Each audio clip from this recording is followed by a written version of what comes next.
Saludos a todos. Hoy corresponde el tema de evolución humana. Les voy a hacer una presentación con relación a evolución humana. Yo sé que en primer semestre algo hablan sobre eso, pero quiero mostrarles una presentación que de alguna manera creo que van a encontrar cosas nuevas e interesantes. Entonces, lo primero que vamos a ver es nuestro árbol filogenético.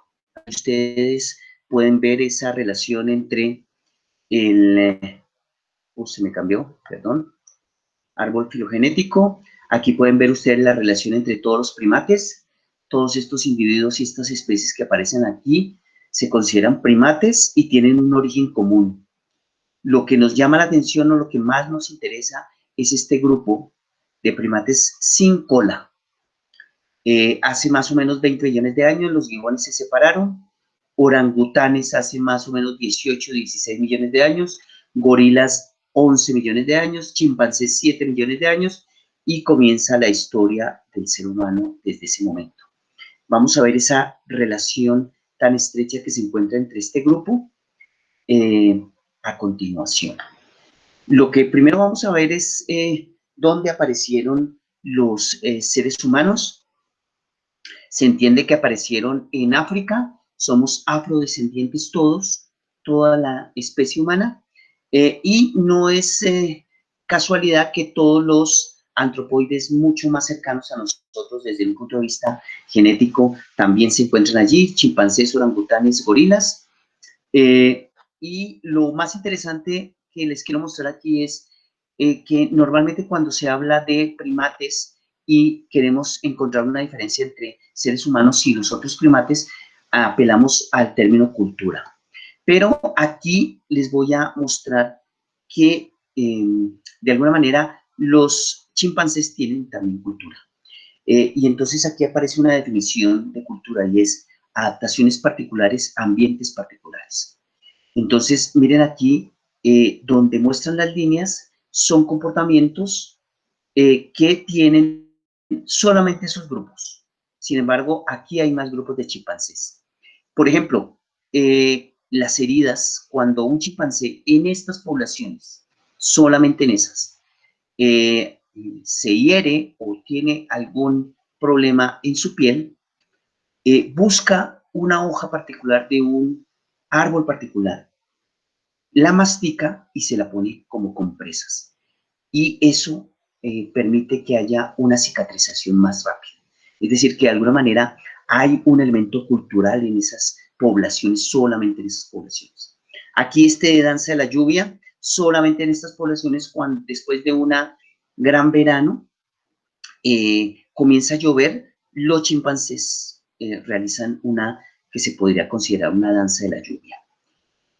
Pero también en estas poblaciones, solamente en estas poblaciones, han encontrado que los chimpancés utilizan el yunque y el martillo para abrir semillas. Y eso podría tener que ver con el ambiente en el cual viven. Seguramente en este ambiente el recurso que se puede utilizar son semillas y de ahí puede ser la utilización de esa herramienta que de alguna manera puede ser solamente una adaptación local. Entonces, lo que les decía, somos afrodescendientes y evolucionamos en este ambiente, que es lo que se conoce como el Valle del Rift. Este valle se formó hace 7 millones de años y lo más interesante es que en el momento en que se formó comienza la separación entre un grupo que va a evolucionar hacia los chimpancés y otro grupo que va a evolucionar hacia el ser humano. Entonces, de alguna manera, ese cambio ambiental que se dio por la formación de un valle, y esos son movimientos tectónicos que pasaron hace ese tiempo, pues generó cambios en el ambiente que seguramente algunos de ustedes leyeron en la lectura que les corresponde. Entonces, eso fue el primer paso hacia nuestra evolución y ese cambio ambiental generó dos ambientes, uno que se mantuvo como bosque y otro como sabana. Y ese cambio de ambiente de sabana hizo que caminar bípedamente hace 3.5 millones de años sea la adaptación que de alguna manera favoreció nuestra evolución. Y esa bipedestación favorece que desde el punto de vista energético resulta muy costoso caminar en 4 extremidades en un ambiente de sabana que en 2 extremidades. Además, la bipedestación permite la regulación de la temperatura, permite el desplazamiento en bosques abiertos y pradera, y eso de alguna manera también trajo consigo una estrategia para búsqueda de alimento. Es decir, que la búsqueda del alimento fue un elemento clave en nuestra evolución. También alguna lectura que ustedes tuvieron que hacer hablaba sobre ese cambio de alimentación. Y, por supuesto, el cambio de alimentación de vegetarianos a seguramente carnívoros permitió la dispersión de las poblaciones, porque de alguna manera tenían que estar muy relacionados con las migraciones de los animales, y eso permitió una dispersión y más allá unas migraciones. Entonces, ese cambio también nos hizo diferentes sin una característica muy interesante. Primero, aquí estamos comparando varios primates, lemures, macacos, gibones, chimpancés y humanos, y más o menos todos los momentos en la vida, en el ciclo vital, se han venido aumentando. Miren, el tiempo de gestación va aumentando de 18, 24, 30, 34, 38, lo mismo el periodo infantil, lo mismo el periodo juvenil, lo mismo el periodo reproductivo femenino, pero lo más importante es la expectativa de vida. El ser humano es la única especie que después de que termina la reproducción, la hembra, la mujer en nuestro caso, permanecemos vivos durante mucho tiempo, lo que se llamaría el periodo post-reproductivo, periodo adulto que no tienen las demás especies. Cuando termina la reproducción de las hembras, generalmente hasta ahí llega la expectativa de vida. Y otro elemento importante para la comparación es el cromosoma Y. Si tuviéramos más información sobre reptiles, encontraremos que los cromosomas X y Y son exactamente iguales, pero conforme vamos caminando hacia acercarnos al ser humano, cuando llegamos a mamíferos monotremas, a mamíferos marsupiales, a los primates, el cromosoma Y se ha venido reduciendo en una forma continua, que de alguna manera no podría ser solamente aleatorio, sino que muestra una relación en esa evolución de nuestra especie. Pero aún más lo muestra el cromosoma X. Miren, aquí están los cromosomas en su orden: gorilas, aquí tenemos a los gorilas, aquí a los orangutanes, aquí a los chimpancés y aquí al ser humano. Y si ustedes se dan cuenta, los cromosomas X son prácticamente iguales. Y eso de alguna manera podría entender que esa característica femenina y maternal tiene un gran parecido entre las diferentes especies. Es decir, que tenemos también un ancestro común y se puede ver en los cromosomas. Miren el cromosoma 2. Aquí ocurre algo muy interesante. Aquí otra vez orangutanes, gorilas, chimpancés, seres humanos. Y creo que en primer semestre ustedes vieron que los otros primates tienen 48 cromosomas, nosotros tenemos 46, y parece que es debido a que se unieron. Este cromosoma en los orangutanes es independiente a este, pero cuando llegamos a nuestra especie, parece que hubo una fusión de los cromosomas. Si se dan cuenta, esta parte, este cromosoma es igual a la parte inferior de nuestro cromosoma 2, y esta parte superior es igual a la parte superior de nuestro cromosoma 2, es decir, que de alguna manera hubo una fusión, y eso se ve reflejado en nuestras características especiales. Este cromosoma 8 también es muy interesante. Perdón, se me pasó. Este cromosoma 8 es muy interesante, y es que si ustedes pueden comparar estos, otra vez las mismas especies, los dos de la izquierda y el de la derecha son prácticamente iguales. El del centro, el que está con un rectángulo rojo, es diferente, pero si ustedes cogen ese rectángulo y le dan un giro de 180 grados, van a ver que permanecen completamente iguales. Es decir, que de alguna manera hay mutaciones que nos diferencian, pero siempre se puede hacer un seguimiento de ese parecido tan grande entre los cromosomas. Aquí vamos a ver una figura donde mostramos la migración de las especies, de las especies que están relacionadas con nosotros. Miren cómo comenzamos desde en África, pero hace 1.6 millones de años parece que salimos en un momento hacia Europa, y hace 1.4, entre 1.6 y 1.4 también salimos hacia Asia. Es decir, que ese elemento de migración fue un elemento clave porque llegamos a ambientes diferentes donde se requerían adaptaciones diferentes. Y eso tiene un efecto muy importante en lo que se llama radiación adaptativa. Entonces, por esas adaptaciones a diferentes ambientes, comienzan a aparecer una gran cantidad de especies que podemos ver aquí. Estos rectángulos quieren decir el tiempo en que tenemos registros de cada una de las especies y de alguna manera llegamos a nuestra especie, Homo sapiens. Pero hay una gran cantidad de especies que nos antecedieron y que tuvieron una tendencia, y es la disminución del cráneo, el aumento del cráneo, perdón, y la disminución de esta parte masticadora, porque nos convertimos más en carnívoros y de alguna manera también la utilización del fuego permitió que la carne y los otros alimentos se pudieran consumir más fácilmente.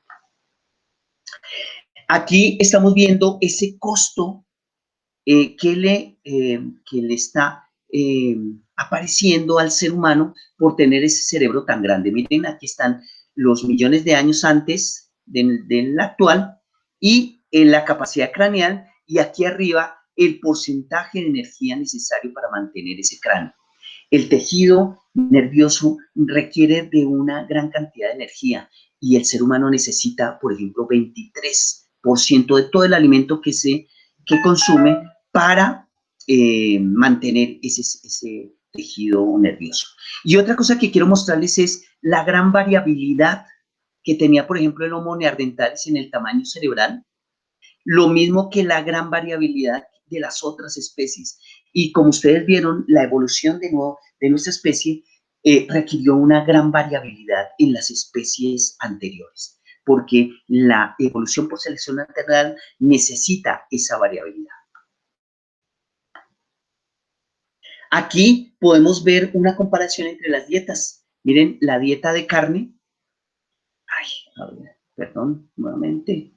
La dieta de carne, 100 gramos de carne proporcionan 200 kilocalorías, mientras que 100 gramos de frutas solo proporcionan 50-100 kilocalorías, y las hojas son las que menos proporcionan energía. Es decir, que de alguna manera el crecimiento cerebral estuvo relacionado con el cambio de dieta, y el cambio de dieta permitió el mantenimiento de ese tejido nervioso que ya habíamos hablado. Entonces, aquí quería hacer referencia a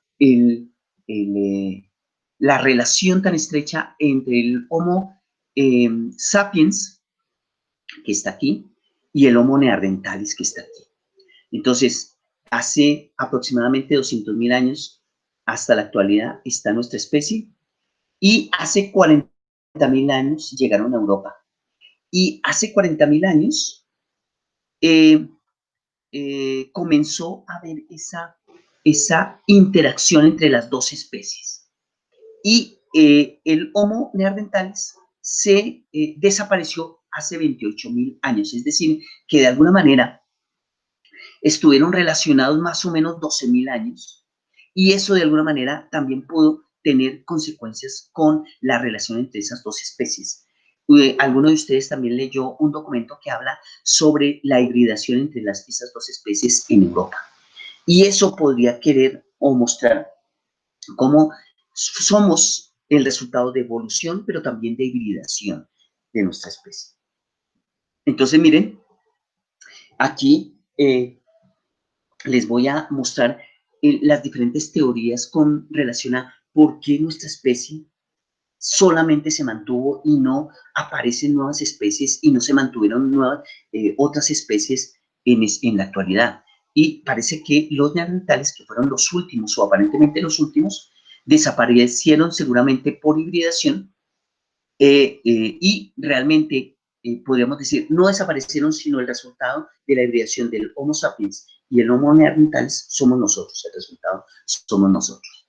La otra teoría es que desaparecimos por competencia desaparecieron por competencia contra Homo sapiens, es decir, que tenían desventajas, no presentaban división de trabajo, lo que sí nosotros presentamos, especialización en comidas muy restringidas, gasto energético mayor, y la historia de vida pudo ser diferente, es decir, las redes sociales, tenemos más redes sociales, y eso de alguna manera nos permitió incrementar en la longevidad y además el incremento de la longevidad también nos trajo algunas ventajas con relación a ese conocimiento familiar. También pudo pasar que hubo cambios climáticos muy fuertes que pudieron afectar solamente a una especie y no a la otra, enfermedades específicas y endogamia, es decir, que en poblaciones muy pequeñas de especies muy específicas se da la endogamia, y ustedes saben que la endogamia pueden traer problemas de mutaciones graves que pueden estar relacionadas con la extinción de una especie. Sin embargo, yo les había acabado de decir que los neandertales podrían ser la última especie que nos hubieran acompañado, pero hay una información más reciente aquí en Indonesia, en una isla que se llama Isla de Flores, de una especie que desapareció solamente hace 13.000 años. Es decir, que existían diferentes especies en diferentes sitios de otros ambientes en los cuales podría haber compartido con nuestra especie. Y esta especie es esta pequeñita, comparada con nuestra especie. Y tiene estas características. Aparece aproximadamente hace 2.1 millones de años en esa isla. Especie que puede ser o habilis o rudolfensis. Vivió hace 13.000 años. El tamaño cerebral es de 417 centímetros cúbicos, es decir, muy pequeño. Sin embargo, tenía herramientas muy complejas y dominó el fuego. Es decir, que esa especie se adaptó a esas condiciones ambientales muy interesantes. Miren aquí la rata nuestra comparada con la rata de la Isla de Flores. Es decir, que tenían recursos alimenticios bastante grandes que les permitieron sobrevivir. Aquí es una cosa bien interesante, y es que hizo una gráfica donde comparamos la cantidad de grasa en las diferentes especies, y aquí tenemos en la parte, en la parte superior está los machos de las diferentes especies, y aquí están las hembras. Lo que llama la atención es que la cantidad de grasa que requiere las diferentes especies son diferentes. Y el Homo requiere una gran cantidad de grasa. Incluso la hembra de nuestra especie requirió una gran cantidad de grasa para mantener el cerebro tan grande que tenemos. En lo demás, también evidentemente nos diferenciamos, esto es más metabolismo, y evidentemente necesitamos un metabolismo mayor, es decir, extraer energía mayor de la comida para mantener ese tamaño cerebral. A ver. Esta es otra diferencia importantísima de nuestra especie. Como pueden ver ustedes en estas gráficas, el Australopithecus afarensis, que es es que no puedo tocarlo porque ahí mismo me cambia. El Australopithecus afarensis solamente tenía 3 momentos en su vida, en su ciclo vital, mientras que el Africanus tenía 3, pero se habían aumentado en su tamaño. Lo interesante es que en el habilis aparece la niñez, que es la línea roja. En el Homo erectus está la niñez, no hay casi diferencia con el Homo habilis, pero lo que llama la atención es que en el Homo erectus 2 aparece la adolescencia. Y la diferencia entre el Homo erectus 1 y el Homo erectus 2 es que el 1 vivía en África y el 2 en Asia. Y eso aparentemente nos llevó a tener a nosotros una adolescencia mucho mayor, que tiene unas grandes implicaciones en nuestro comportamiento. Luego lo vamos a ver cuando veamos sexo y sociedad y cuando veamos elección de parejas, porque la adolescencia es un momento clave en nuestro ciclo vital que de alguna manera está relacionado también, como dice aquí abajo, la reducción de la infancia y la fase juvenil están relacionados con el cerebro y la aparición de la niñez y la adolescencia. Ese es un elemento clave que nos comienza a diferenciar. Entonces, ¿qué nos hace Homo sapiens? ¿Qué nos hace humanos? Aparentemente son estos elementos simplemente. Es solamente el 1% de nuestro ADN nos hace humanos. Solamente esta región acelerada humana de 1.18, de 118 bases nitrogenadas nos hace humanos, que tiene que ver con la actividad neuronal, con el tamaño y complejidad del cerebro y con los pliegues cerebrales en la corteza. O nos hace humanos el gen FOXP2, que tiene que ver con la posibilidad de comunicarnos. ¿Alguno de ustedes leyó un documento que tiene que tiene relación con eso? La región acelerada humana 2, que tiene que ver con el desarrollo del pulgar y la muñeca. Cambios culturales, como conquista del fuego, herramientas complejas, agricultura, alimentación con leche. Somos la única especie que nos seguimos alimentando con leche después de ser mayores, y la alimentación con proteína animal. Y además, genes propios de los humanos, como el gen que produce el Alzheimer y el gen que produce cáncer. Sin embargo, aquí hay que decir que los otros primates también tienen ciertas demencias parecidas al Alzheimer, no exactamente como el Alzheimer, y también tiene algunas especies cáncer, pero algunos cánceres son especiales del ser humano. Características morfológicas relevantes de nuestra especie es la bipedestación y las consecuencias en el nacimiento. Algunos de ustedes también leyeron sobre parto y evolución, aumento del tamaño craneal y aumento de su mantenimiento, cambio en el dimorfismo sexual. Nuestra especie tiene un dimorfismo sexual, una diferencia entre hombres y mujeres, sin embargo, se ha venido disminuyendo. Y características humanas, entonces está el crecimiento lento en la infancia, el destete temprano con un largo periodo de dependencia, intervalo entre partos más cortos, larga vida, cuidado aloparental, que luego lo vamos a ver, fertilidad alta, alta supervivencia de los descendientes, las variaciones dentro y entre poblaciones, vegetarianos o cazadores recolectores nómadas y agricultores sedentarios, que fue nuestra evolución inicial, densidad poblacional alta y enfermedades relacionadas y competencia intraespecífica alta. Eso de la densidad poblacional alta y enfermedades relacionadas tiene que ver, por ejemplo, con el COVID, lo que está ocurriendo en este momento. Entonces, miren lo interesante, esta frase dice: la escogencia de la dieta, la selección del nicho y la transformación del nicho se encuentran entre los comportamientos que pueden ser responsables de la modificación en la expresión genética. Es decir, que la dieta es un elemento clave para que se dé una expresión genética diferente. Y eso tiene que ver con lo siguiente que vamos a ver. Y es que hay una fascinación por los condimentos en nuestra especie, cosa que no se encuentra en otras especies. Y aparentemente tiene que ver con lo siguiente, y es que hay una hipótesis que tiene que ver con que los condimentos son antimicrobianos.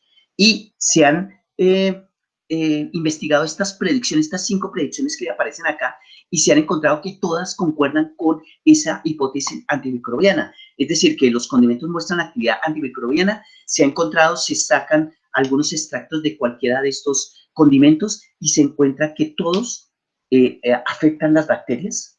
Además, el uso de condimentos puede ser mayor en climas cálidos, y efectivamente encuentran los investigadores que aparecen ahí que evidentemente en climas cálidos hay mayor utilización de condimentos. La predicción 3, los condimentos usados en cada país podrían ser particulares contra bacterias locales. Ese tal vez es lo más interesante. Es decir, que para bacterias locales tienen unos condimentos específicos. La predicción 4 es: dentro de cada país las recetas con carnes deberían estar más condimentadas que las recetas vegetales, y efectivamente se encuentra esa misma tendencia. Y la quinta predicción dice que dentro de los países las recetas que presentan que se encuentran en ambientes más bajos, es decir, con temperaturas más altas, presentan mayor cantidad de utilización de condimentos que en ambientes en los cuales hay temperaturas más bajas. Y eso coincide con todos. Y aquí están las conclusiones que se las dejo para que ustedes las repasen, las tengan en cuenta. Es decir, que de alguna manera esta clase que les acabo de mostrar puede ser muy importante para entender la evolución de nuestra especie, la evolución como especie, y es muy importante que la relacionen con las lecturas que ustedes han venido revisando y las discutamos en la clase o en el encuentro presencial que tengamos en esta semana. Hasta luego.